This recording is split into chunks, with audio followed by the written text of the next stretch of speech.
Welcome to Plant-Based DFW with Dr. Riz and Maya. Pat and Dianne Doyle. Hi, how are you? Good. How are you? Good to see you. Good to see you too. So we recently heard your testimony at the Eating You Alive screening that we did a couple of weeks ago, I think it was. And so we want to hear more about that. Let's start off with what you guys do for a living. I've spent close to 40 years in the oil and gas business, and with any luck, we'll only be spending another 1 or 2 years doing it. So that's the goal. So Okay. Closer to the finish line than I am to the start, for sure. Awesome.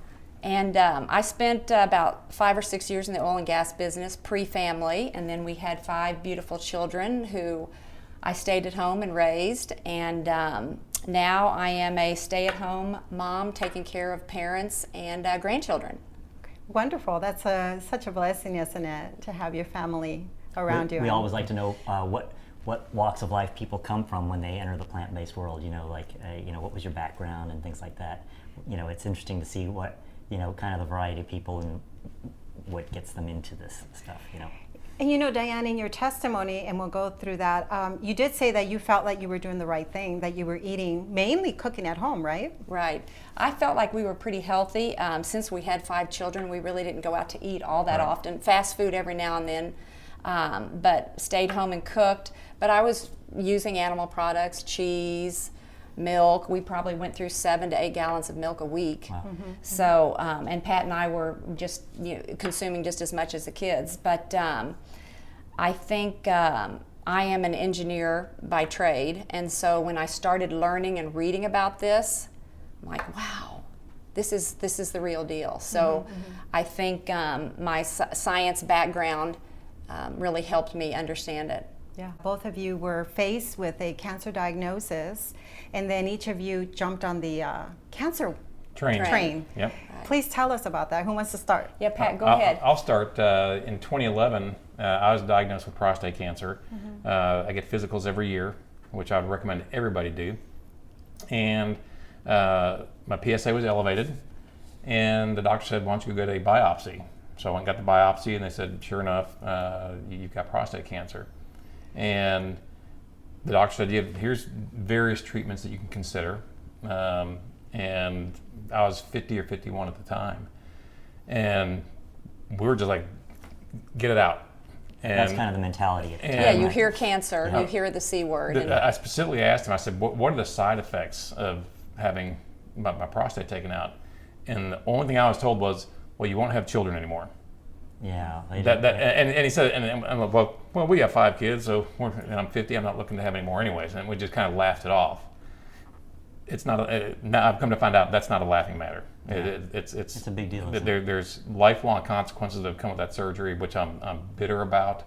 That I was never told. I never did. I don't know if it was in the research or not. But again, when they tell you got cancer, you want to get on the train because you want it out of you. Yeah. Did the doctor talk to you about alternatives like chemotherapy, radiation, implants, and surgery, or less invasive surgery, stuff like that? Yes, he talked about the radioactive seeding. Talked about just radiation.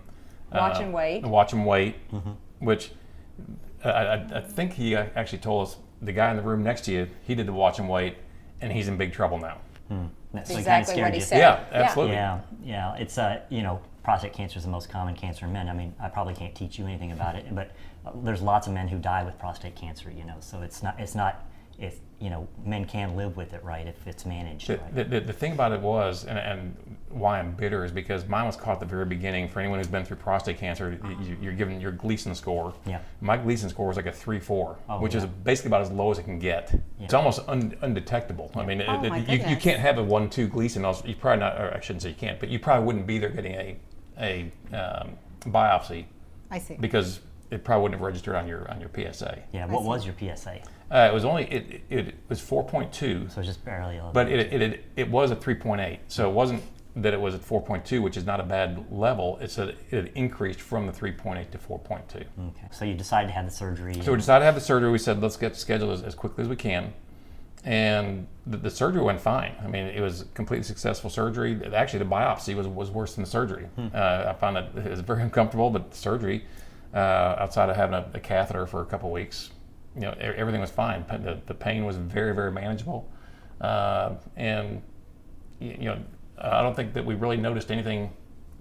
I mean, it took a long time for the bloating to go down, all that kind of stuff. But the surgery was considered a complete success. Yeah. Yeah, So the capsule had not been breached by the cancer, so they were pretty confident that the cancer was completely eradicated. So prior to that, were you having symptoms? Prostate cancer doesn't PSA cause test. the symptoms. It's benign prostatic hypertrophy, which is enlargement of the prostate, which causes those symptoms. Right. And I think it was starting about the time I hit 35. I said, I'm getting a physical every year. Wow. And I do it always around my birthday. It's my birthday present to myself every year. And I've had two things that were caught in my physical. That number one, years ago, I was diagnosed with a hyperactive thyroid, which I wouldn't have known I had. There were some changes going on in my body, but I thought I was losing weight, and I was always hot. And I thought, well, I'm losing weight because I work out and whatnot. And sure enough, I had a super hyperactive thyroid. So that was caught in my physical, and then the prostate cancer. And both of those situations we've learned since then are affected by the foods you eat.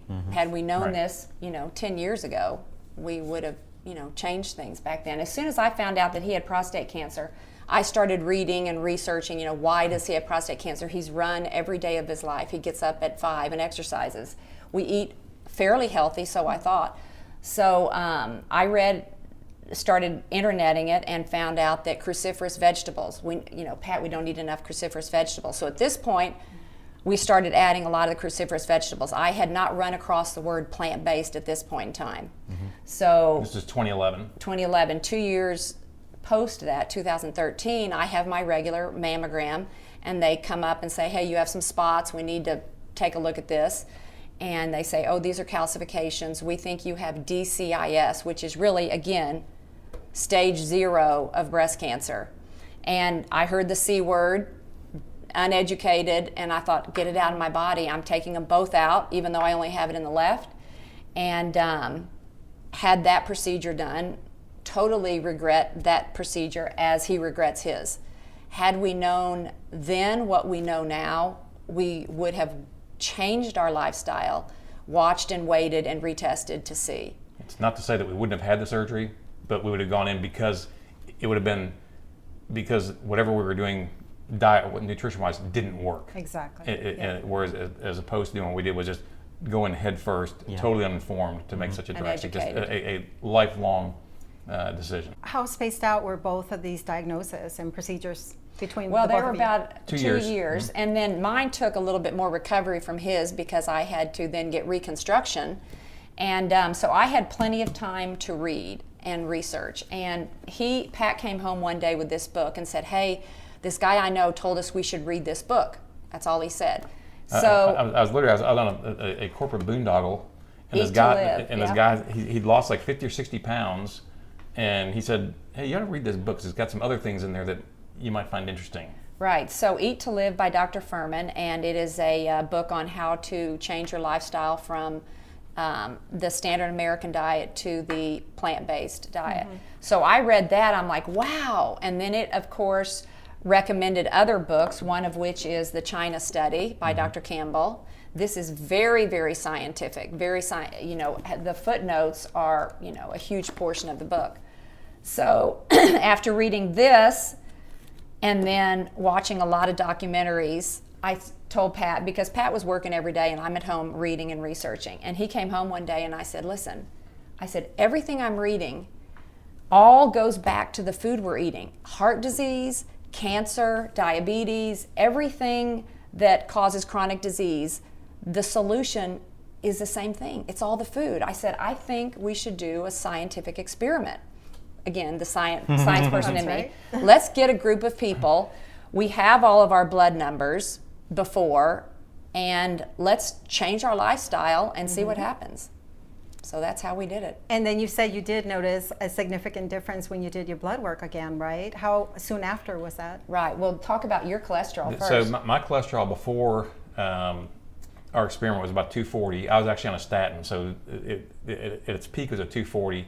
It went down to about 180 once I got on the statin. Wow. I got off the statin for our experiment. Oh, so you actually took yourself off? Yeah. Just so you're back to baseline? Right, Yeah. right. And when the experiment was over, my cholesterol was 170. Wow. So, and were we still eating? Yeah, when we transitioned, we first cut out red meat and dairy and all processed foods. And that was the three things, because we thought chicken and eggs, that might be okay, and We had fish. chickens in our backyard. Yeah, at so the we time, we had knew what they were chicken. eating, so we felt Yeah. these have got to be good eggs. And it's been an evolution. You can't learn it all in a month or 2 months. It's evolved. Yeah. This has been 5 or 6 years for us that we've been on this journey, maybe even more.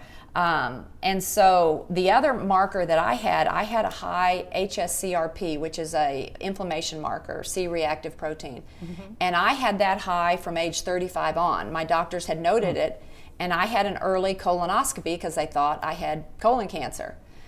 No, nothing there. Colon was fine, and had maintained that high at-risk CRP for years. Even after my breast cancer and surgery, CRP still high. My cholesterol, like his, was high, 200 to 210, 220 maybe, but I was not on statins yet. So I had a high number even though I was thin. He had a high number even he was fit. So it's not what you look like on the outside. It's all what's on the inside. Yeah. So we tried to get 10 of our friends to do it. It was like pulling teeth, Oh you can my God, imagine, yeah. back 6 years ago. We had 1 or 2 people who did it. We called it the Healthy Eating Project, HEP, and that was our first Facebook group, HEP Project.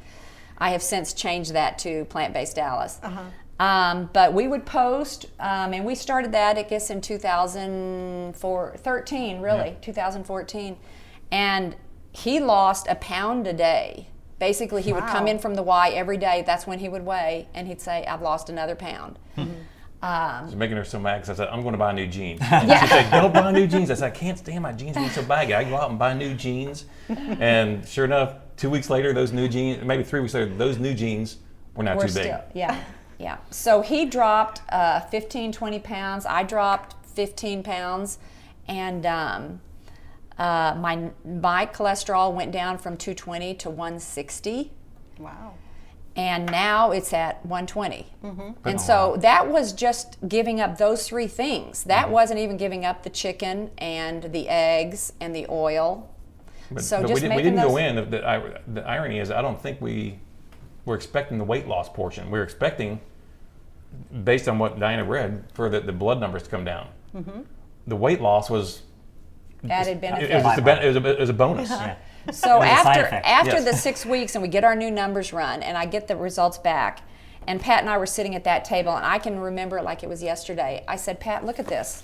And the science in me, I had the before numbers, the after numbers, everything was all plotted out, and I said, look at this, what are we going to do? What should we do? And his words were, well, we would be stupid to go back to the way we were doing it before. How long was your project? It was 4 to 6 weeks. Wow. In just that short amount of time. And prior to that, I was one of the guys. I mean, I think one of the biggest resistances we see when we talk to people about this is people say, "I could never give up meat. I'm a red meat guy." Well, guess what? I was too. Yeah. I loved red meat. Burgers every day, steaks. I mean, I love red meat. But when it comes down to, I can look and see what that red meat's doing to me. It's a no-brainer. I mean, the red meat that I couldn't give up was killing me. Right. And so guess what? I gave up red meat. I gave all meat. Another added benefit, we were just starting to, our kids were getting married and we were starting to have grandchildren, and they were in the future. And I said, I want to be able to get up and down off the floor, crawl around with them. I mean, right now, it's work to get up and down off the floor. Well, you start eating this way, we don't have one joint in our body that hurts unless we have some accident or something. Nothing hurts. We don't buy Kleenex anymore. We have no allergies. Wow. I now have become a nose breather. I've been a mouth breather all my life because this has been inflamed and, With Talking about sinuses. inflammation, what about your CRP? CRP went to 0 Amazing. in 4 weeks. Amazing. Did you 0. take those results to your doctor? It's a Right? fine line because I don't want to blame them for anything. And I've changed doctors since this happened. So, no, not really. I mean, the doctors that I go to now I'm all over them every day. Whenever there's a conference, I'd say, please go to this conference. You need to learn about this. Yeah, I think taking the lads to the doctor is more hopefully to educate them than to point blame fingers. them. Well, Yeah. my doctor sees them because I still have the same doctor. I've had the same doctor for 20 years, so he sees the results. 'Cause I get blood work done every year, and rather than say, I would love for him to say, "Oh my God, I need to start telling my other patients about this." All he says is, "Whatever you're doing, keep doing it." Yeah, because it's working. That's encouraging, Yes. at least. Yep.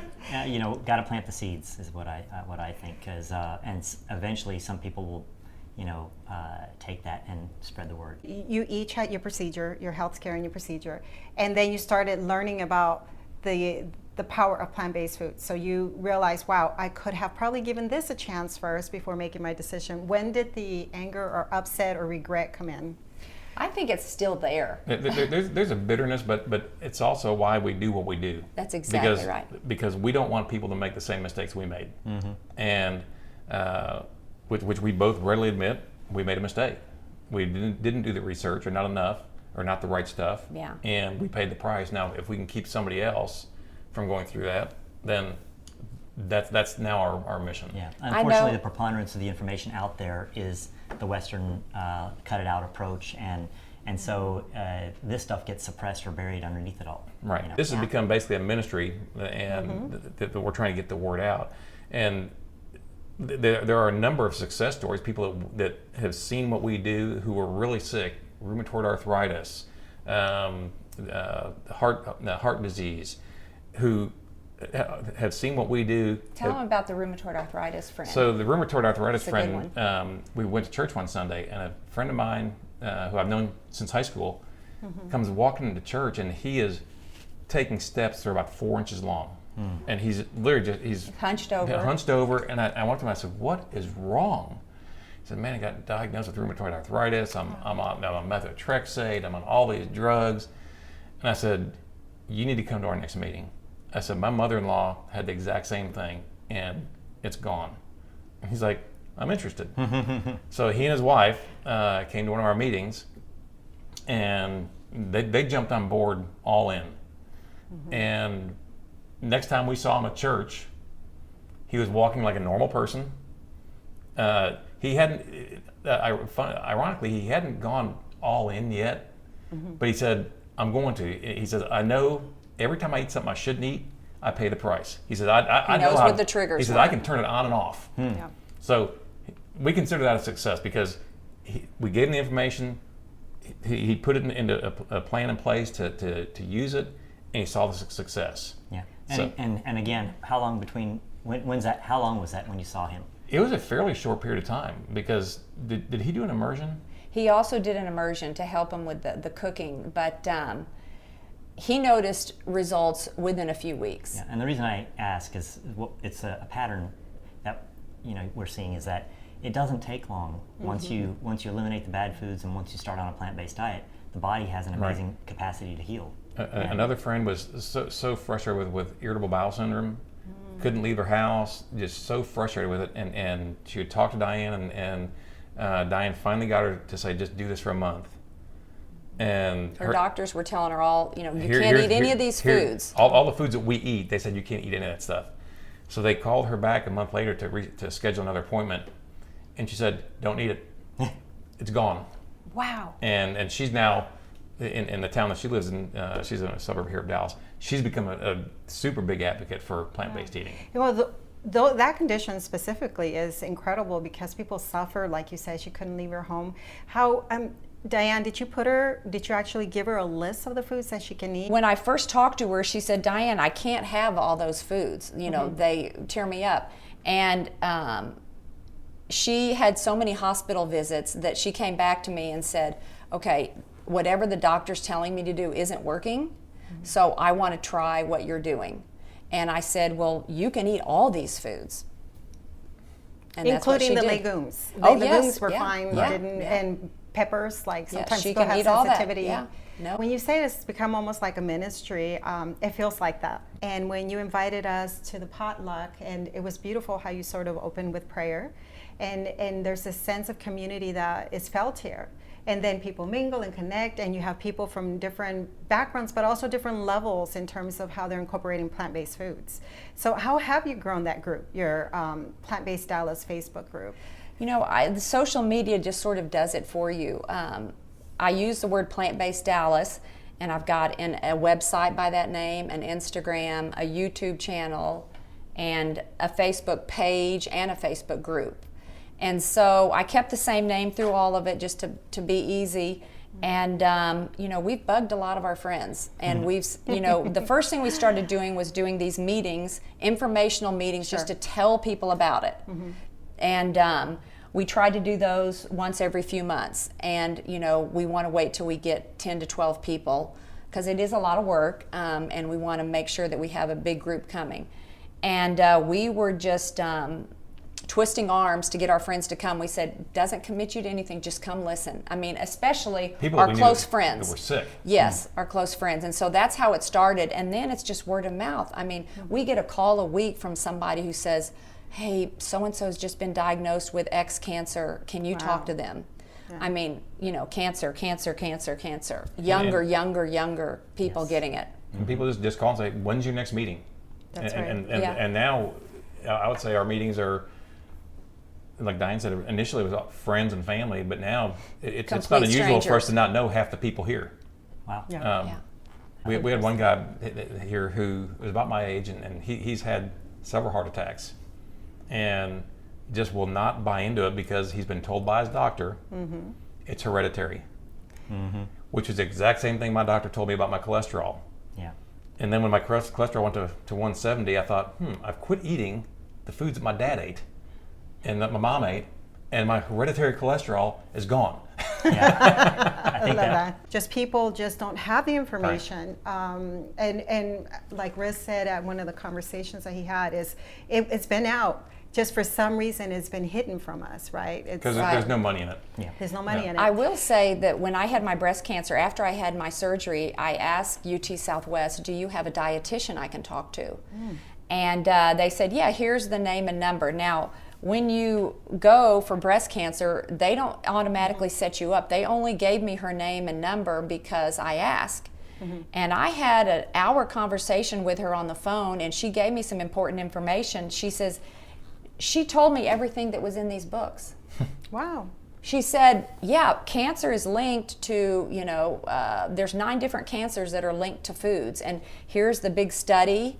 And, you know, you should really try and eat lots more fruits and veggies. And so the dietitian at the hospital knew, but there was no connection between the dietitian and the surgeons and the plastic surgeons. They don't speak to each other Right. that way. No. They're not on the same page about Yeah, nutrition. And another thing about hospitals is that the food they serve is not necessarily the healthiest either. It's outrageous. Yeah, and they're more interested in satisfying the patient's taste buds. Well, they're interested in making a good experience for the patient. Right. So Right. what better way to do that? Give them a comfortable bed and good food. That's right. You know, albeit unhealthy. And I don't know if you've ever heard Riz bring this up, that patients rate the hospital and the whole experience not on the qualification of the physician who operated on them or Or the anything like clinical that. outcomes. Any of that, but more so of the food that was brought while they're in the hospital. Right. Yeah, That's it's how one of they the number rate. one issues that influences a patient's evaluation of a hospital is their food experience. Yeah. Incredible. I know that the last few times that I've had hospital experiences, I had to be in there with my dad, and I had to go in for mine. I brought all my own food, and I talked to the chefs, and I said, I'm plant-based. I don't want any oil. I don't want any meat. I don't want any cheese. And so they were very accommodating if you let them know. And, you know, I had my whole cooler full of food there at the hospital. That's nice. Well, wonderful. Today we participated in a jar swap that you guys had here in your home. Can you tell us about what you do, why you started doing the jar swaps? The most important thing in all of this is the support. Yes. Pat and I know how to do it, and we ourselves don't necessarily need the support anymore because we know how to do it. We've already transitioned. But for the people who are making the transition, the support is really key. The jar swap just makes all of our lives easier because you only have to chop one thing and you get to come and trade and go home with 12 to 14 different things. So that makes food prep during the week really easy, and everybody can visit before and after, exchange ideas of things that they've found out that they liked or new products that are compliant, that we can use new tortillas or some pasta that's come out. And then the potlucks are even better, because then you can cook something and then come sample all these different things that people have made, get new fresh ideas, and then just again talk about the difficulties that you're having or some of your successes that you've made. And everybody likes to be able to share. I mean, we all have a different journey that we're going on for different reasons, but being able to share with each other, that's what it's all about. Plus, our goal is not to teach people why to do this. Sure. Dr. Campbell, Dr. Esselstyn, Dr. Greger, they all tell you why to do it. What we try and do is show you how to do it, because that's what most people want. Give me some recipes. Yeah. How do I do this? And so that's why we do this, is to say, okay, here's a bunch of vegetables, dump them into a pan and saute them. Put them on this. Do this with them. Here are some plant-based recipes you can use. But you don't need a recipe. You just need it to dump. Just eat the food. Yeah. Eat it or eat it raw. So our goal is to educate on how to do it, because the science is irrefutable. Yes. You can keep hearing the lectures and reading the books, but you actually have to implement this lifestyle. And so, and it's also nice to come and touch base with like-minded people. It doesn't even matter what their background is in terms of whether they're fully plant-based or not. It's the fact that their goal is to eat more plants. But they know about it. They know. I mean, the education starts when you learn math by adding 1 and 1, not by learning the quadratic equation. And that's part of what we're doing here. You're showing them math's important, and you're going to learn more about math. And it's the same with how you eat. You got to start somewhere, and you start with jar swaps and with recipes, hoping that people will graduate into just doing it on their own. I don't need a recipe. I'm just going to dump vegetables. I'm going to do this. I have so many ideas that I want. It's just a matter of time. Like, I want to be able to say, hey, meet me at the Indo-Pac store in Richardson, and I can show you where you can get some really cheap, good spices, and or take them to Sprouts and go up and down every aisle and show them, okay, you don't need to go down this aisle. There's nothing for you here. Right. Yeah. You do presentations as well. Yes. Don't you? Yes. Can you tell us what those consist of? Yeah, we call those our informational meetings, Introduction to a Whole Food Plant-Based Way of Eating. And really, we spend just a little bit of time at the very beginning with a little bit of science. Before they can come to the meeting, though, they do have homework. No one is allowed to come to the meeting unless they've watched Forks Over Knives and What the Health. Because we don't want to spend our time trying to convince anybody. That's not our job. Our job is to show them how, like Pat said. So if they haven't watched the movie, they've got to wait for the next session. And so that works well. So the movie starts us off and gets conversation going. And then we go into a little bit of our story, and then we go around the room and everybody introduces themselves, and then we head right into the kitchen and we do food prep, we do cooking ideas, and we cook a bunch of food. The people who come to the meeting as angels, those are people who've already started making the transition, and they'll come back to a meeting with us and bring a dish. So we have lots of food.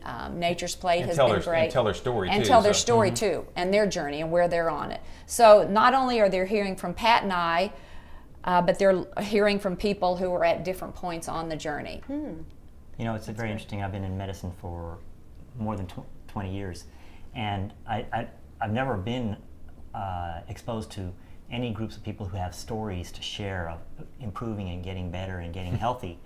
Other than this is my first exposure to something like this. There's no other kind of movement out there that I'm aware of that tells you this. And you do your potlucks. You've done immersion programs. You want to lightly touch on that? Yeah, once we, those require a lot of work, and so depending on what's happening in our lives, we'll do immersions. But that is basically getting 6 people over a 4-week course, and we meet once a week on Mondays or whatever day of the week we choose. And they all come with their jars, so part of the meeting is they swap and then they go home with their food for the week. So it's a jar swap, and then we will pick an educational topic for the evening that we'll cover, whether it be fiber or something. And then again, we go to the demos. So we're just trying to push as much information at them.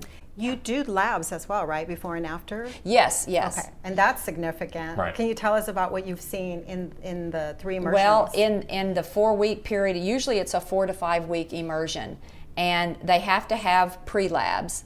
it's hard to force people to get that post lab, but the people who are really into it will do it. And the numbers are in 4 weeks. I mean, they've dropped their cholesterol by 30, 40, 50 points.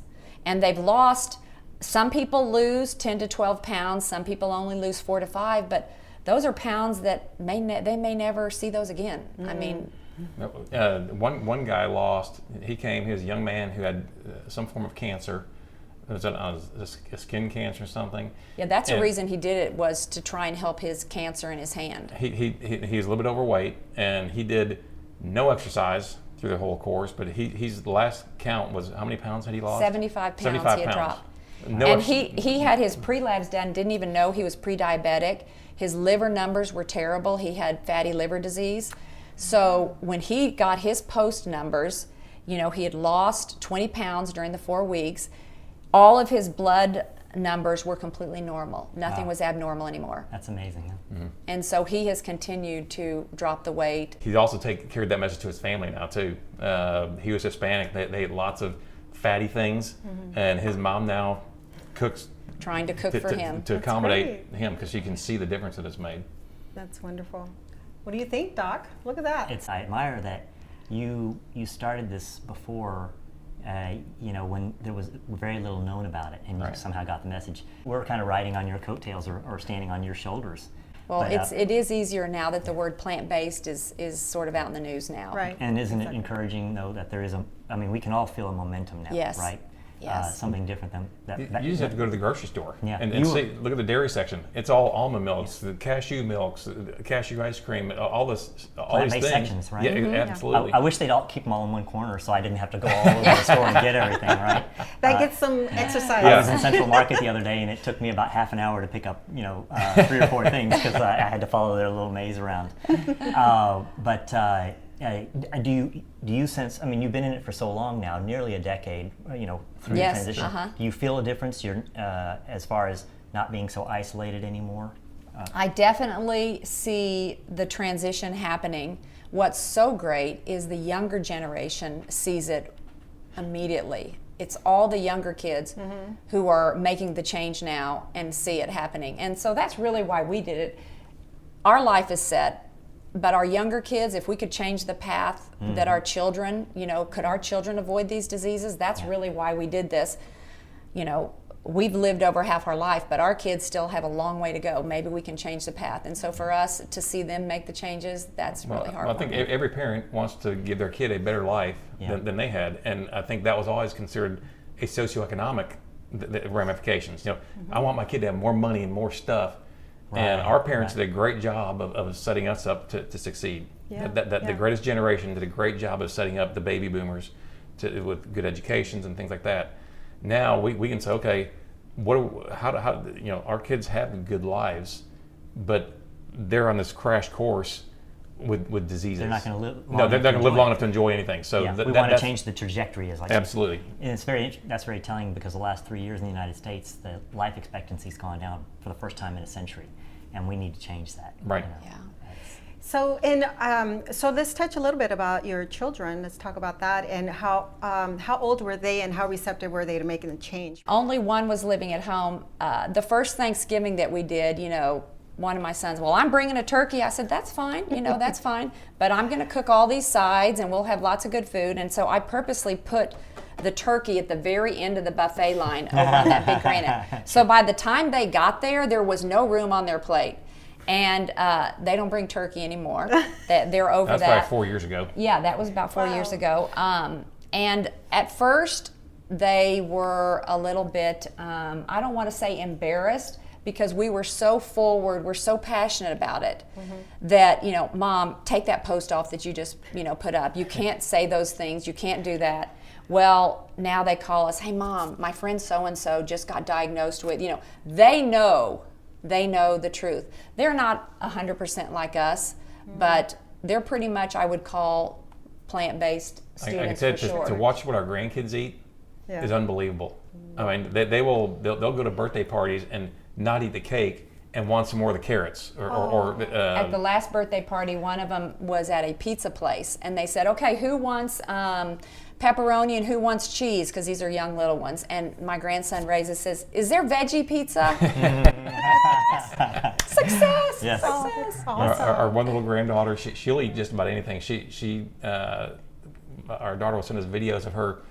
She cut up a sweet potato, not even cooked, and there's our granddaughter just gnawing on this raw sweet potato. She eats any vegetable you put in front of her. She's almost 2, and most of them haven't had meat.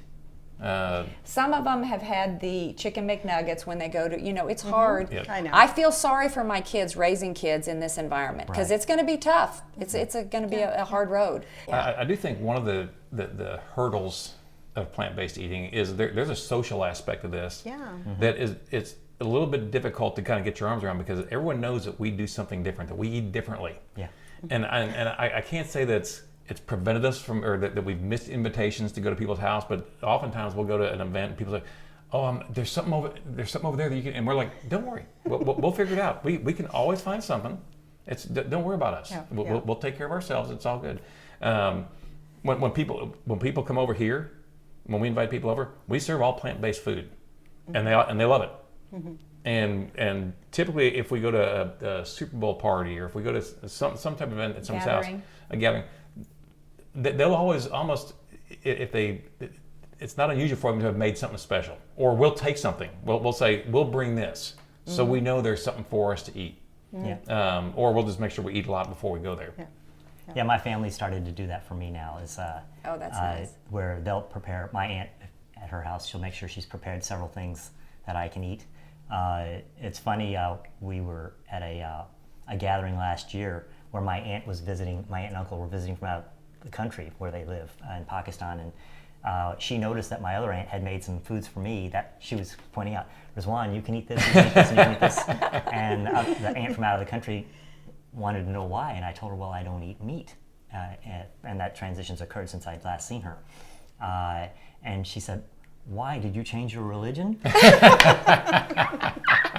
Well, So it's funny that people think it's that drastic sometimes, right? Right. your Plantbased Dallas group also is a support system because I notice it's very active. Do you have other people from out of the area as well? There are people that I have accepted that are not in Dallas because I feel like if they're looking for resources, it's a private group right now because I really don't want people trying to come sell us a lot of things. So right now the Facebook group is private, but I will admit people. I look at each one and determine if it would be a good fit. And plus, you want to maintain that support system, the positive aspect of being part of that group. There's been times, one or two times, where people come in and they'll start talking about, "Hey, I know you're saying no oil, but we can have olive oil. And here's all," and she will literally just get with them privately and say, "Hey, you can believe what you want to believe. That's not what we believe, and so we would prefer you to not, espouse that. This isn't a debating forum. This is a support group. It is a support group. Yeah. Exactly. And also, I wanted to mention, along with Dr. Riz, next year you'll be part of the Food as Medicine Summit and Expo, April 24th and 25th. So there'll be, and I'm very excited. Any idea what you'll be doing? Well, it's gonna be leaning toward how to do it and how to transition and food prep and easy kitchen. Get in the kitchen and let's figure out how to do this, because they will have been at the seminar and heard why they need to do this, and I'm going to show them how the easiest way is to do it with your Instapot and different cooking techniques. So I noticed you have 2 Instapots. Is that, I you actually more? have 3. Oh my goodness! One's in the pantry. You get them going all at the same time sometimes? Well, when I'm having something big, yes, I'll use all 3 of them, but I occasionally use 2 every day if I want to, get a pot of beans or something else, or it comes in real handy. I want to mention the label, my the new magnets. product, the magnet, and I want to say why that's Great important. idea. So we have a kind of fancy rice maker, and I had already put stickers on it for anyone else that wants to use it when I'm not around. And so one day he looks too at complex. it, he's Yeah. like, "There's a sticker on this one there," and I was like, "Brown rice setting, sushi rice," And one other thing that I think is a great Yeah, idea. I did it for myself really because every time I wanted to cook something new that I hadn't cooked in a while, I have to go look up how Yes. much time in the Instapot. And I knew black beans and I knew brown rice and I knew sweet potatoes and regular potatoes because I cook those all the time. But there's all these different beans and grains and different vegetables. I thought, it'd be nice if I had this all in one place and I didn't have to keep going back to my books every day and looking at it. And you can actually cook more than one thing in the Instapot. I mean, you can cook a vegetable, a bean, and a grain if they all have the same time thing. So I did a little matrix trying to figure out, okay, what can I put together? So I've now developed 2 magnets. One magnet is by alpha, so you can look up the item and how much time it needs in the Instapot. Okay. And the other magnet is by time. So for 3 minutes, what can you cook for 3 minutes or 5 minutes? So That's awesome. That's I amazing. got the magnets. We're going to take one. Oh, sure, great. Right? We'll buy it. Yeah, because we have a little Instant Pot on our sailboat. Oh my gosh. And So the we way, have 2, one here, one there. Yeah, that's true. Do you have one in your house? Yes. Oh, okay, And okay. then we have the travel size one in the sailboat. But I've been known to travel with it to like Los Cabos and other places because I batch cook when Yes. I'm at a destination, which great we idea. should We talk always go about to a second. timeshare so we can have our So you have your kitchen. Right, Yeah. right. That's right. But I could see the magnet being so useful, for example, like in our case, when we travel or we're on the sailboat, I sort of try to have my recipes in the phone or, like you said, easily to have it Accessible, right. Yes. And so now with this magnet, I can just say, okay, here we go, and set it and forget it. And now we can both use it. I might even be able to I figure it out. I told Pat the same thing. I said, Pat, now you can put in your own potatoes because he loves potatoes and you can cook them anytime. So a couple of things. Batch cooking, do you want to mention how you batch cook and also how you travel with food? The thing that I cook every week is a big pot of potatoes, a grain. I'll choose a grain: spelt, farro, wheat, quinoa, brown rice, and then I'll choose a bean. And I'll make all 3 of those at the beginning of the week. Sweet potatoes might be in there as well. Chop up a bunch of greens or buy one of those big containers from Sam's. And that pretty much, along with all of our jars, that gets us through the week. And you can freeze your beans and your grains. I will rinse them all and drain them so that they don't stick together in the jars and you can just pour them out. Even the quinoa you can rinse. So if I cook too much, I can freeze it in the jars and then pull out the jars when I need them, if I need them for a soup or a stew or just during the week. So batch cooking and freezing is really important. How do you travel with food? Okay, well, I've got a soft cooler that I shopped for to make sure it was big enough for everything that we have. And I will freeze some of the soups so that they can be my ice. As long as something is frozen, it can be in that bag. Now you can't bring anything that's liquid. So I'll put my hummus into tiny containers so I can just do individual hummuses. And the mustard and ketchup also in tiny dipping containers. We'll cook up a bunch of potatoes and I'll wedge them so we can just grab it and dip our wedges. Make up some chickpea salad, bring some bread in there so we can make sandwiches at any time. A lot of cut up fruit: grapes, pineapples, cantaloupe. They wear well on the plane. Bananas, not so much. And Typically, when we get on a flight, it looks like we're going halfway around the world. But when we're really going to Florida, you know, Do you put them in clear containers so the TSA can see? not necessarily, no.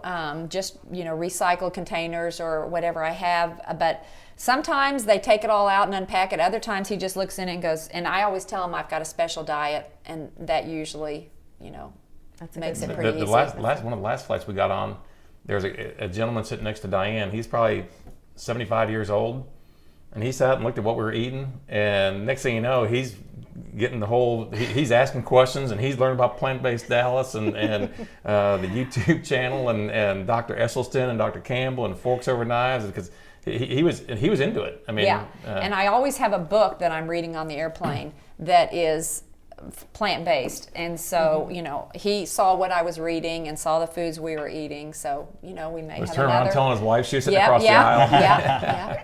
Did I hear you once say that you carried literature that you sort of... I have a little card that says life-changing. I can't remember what the other words on it for, and it says watch the documentary Forks Over Knives, and I will hand that out to complete strangers that look like they need it. And I keep a lot in my purse when I travel. If someone asks questions, I'll say, this is what you first need to do. I'm happy to talk with you, but this is what you need to do first. Okay. So Awesome. we start with the Forks Over Knives. So Forks Over Knives, and then which of these books do you think is easier? What book would you recommend? To start, this is a pretty easy book to get through, Eat to Live.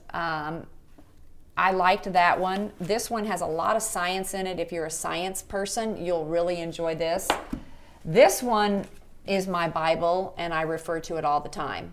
Every chapter is on a different disease, prostate cancer, breast cancer, kidney cancer, liver disease. So when someone calls, I have most of these chapters copied so that I can just give them the chapter and say, if this interests you, call me back.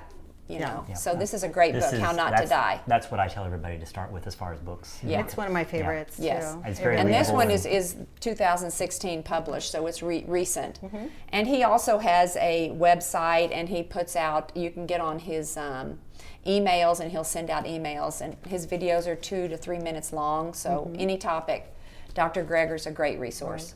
Yeah. What's the one thing that you would recommend people to do now, like if they wanted to start a change?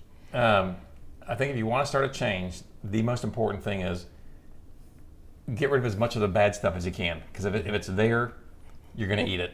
If it's an option, it's going to be used. And that's the biggest thing we tell people. And we've had some people say, Clean out well, the pantry, I'll yeah. start this after I get rid of all this stuff. And that's fine. Because they don't want to throw away things that they think are perfectly good, despite the fact that it's killing them. We've got other people say they went home and cleaned out their refrigerator, they dumped everything in the trash and haven't looked back. We've gone to people's houses, and if someone's really serious, we offer, hey, we'll come over and help you. We'll help you clean out your refrigerator, your freezer, and your pantry, and we'll do that for free because this is how you get started.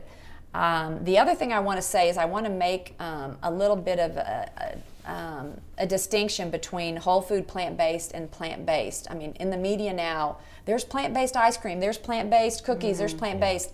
Whole food plant-based is the food in its most natural form, the whole grain.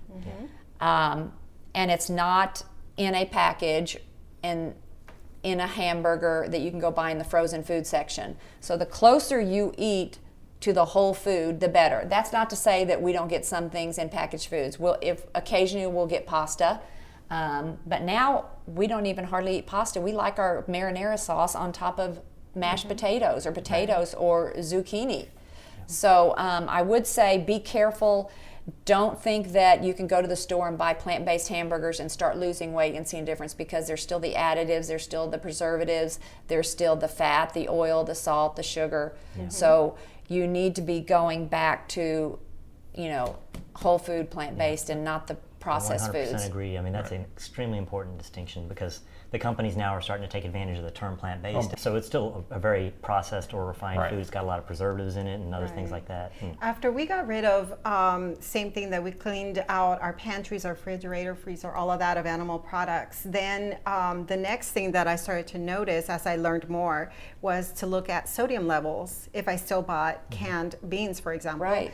And then saturated fat. And the fats and other things that are found, like coconut oil, I had no idea, or coconut milk.